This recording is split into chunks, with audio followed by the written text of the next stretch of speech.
आज आपण आषाढी एकादशी निमित्त करूया उपवासाचे आलू पराठे. यासाठी बघा 1 वाटी शाबू घेतला आहे, ते चांगला भाजून घ्यायचा.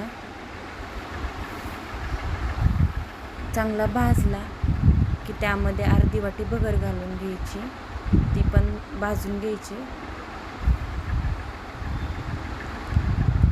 भाजून झाल्यानंतर थंड करायचं.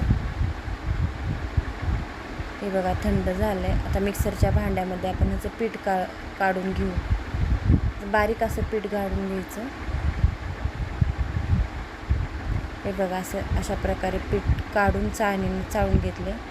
त्यामध्ये 2 उकडलेले बटाटे किसून घालायचे. चवीप्रमाणे मीठ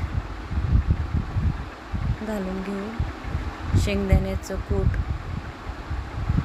आणि ताक टाकून मळून घ्यायचं. ताकाऐवजी तुम्ही दही पण वापरू शकता त्याच्यामध्ये.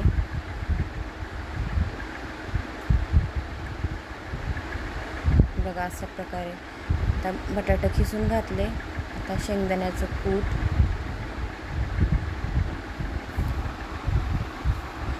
आता छानपैकी मळून घ्यायचं. पाणी लागलं तरच घालायचं, नाहीतर नाही, गरज पडत नाही पाणी घालण्याची. हे बघा अशा प्रकारे मळून घेतलं. आता 10 मिनिटासाठी झाकून ठेवायचं. आपलं पीठ चांगलं भिजलं आहे. आता एका बॅगवर आपण लाटून घ्यायचे पराठे.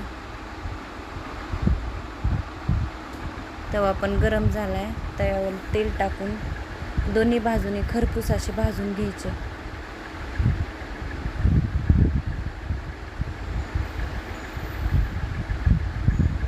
अशा प्रकारे सगळेच पराठे करून घ्यायचे.